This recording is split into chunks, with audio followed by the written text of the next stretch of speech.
ಇದರಲ್ಲಿ ಶಿವಮೊಗ್ಗ ಜಿಲ್ಲೆ ವಿಚಾರದಲ್ಲಿ ನಾವು ಬಹಳ ಗಂಭೀರವಾಗಿ ತಗೊಂಡಿದ್ದೀವಿ ಮಾನ್ಯ ಅಧ್ಯಕ್ಷರೇ. ಈಗಾಗಲೇ ಸ್ಪೆಷಲ್ ಆಕ್ಷನ್ ಫೋರ್ಸ್ ಅನ್ನ ಶಿವಮೊಗ್ಗಕ್ಕೂ ಕೂಡ ನೇಮಕ ಮಾಡಿದ್ದೇವೆ. ಯಾಕೆಂದ್ರೆ ಅಲ್ಲಿ ಇತ್ತೀಚಿನ ದಿನಗಳಲ್ಲಿ ನಡೀತಕ್ಕಂಥ ಘಟನಾವಳಿಗಳನ್ನು ನಾವು ಗಮನದಲ್ಲಿ ಇಟ್ಕೊಂಡೇನೆ ಸ್ಪೆಷಲ್ ಆಕ್ಷನ್ ಫೋರ್ಸ್ ಅನ್ನ ಮಾಡಿದ್ದೀವಿ. ಈಗ ಒಂದು ರೀತಿಯಲ್ಲಿ ಕಂಟ್ರೋಲಿಗೆ ಬಂದಿದೆ ಅಂತ ನನಗೆ ಅನ್ಸುತ್ತೆ. ಚನ್ನಬಸಪ್ಪನವ್ರು ಹೇಳಬೇಕು.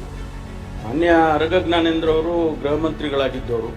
ಡ್ಯೂಟಿಗಳನ್ನು ನಾವು ಈಗ ಡೆಪ್ಟಿ ಚೀಫ್ ಮಿನಿಸ್ಟರ್ ಬರ್ತಾರೆ, ಚೀಫ್ ಮಿನಿಸ್ಟರ್ ಬರ್ತಾರೆ, ಯಾರು VIPs ಬರ್ತಾರೆ, ಪ್ರೆಸಿಡೆಂಟ್ ಆಫ್ ಇಂಡಿಯಾ ಬರ್ತಾರೆ ಅಂತ ಆ ರೀತಿ ಬಂದಾಗ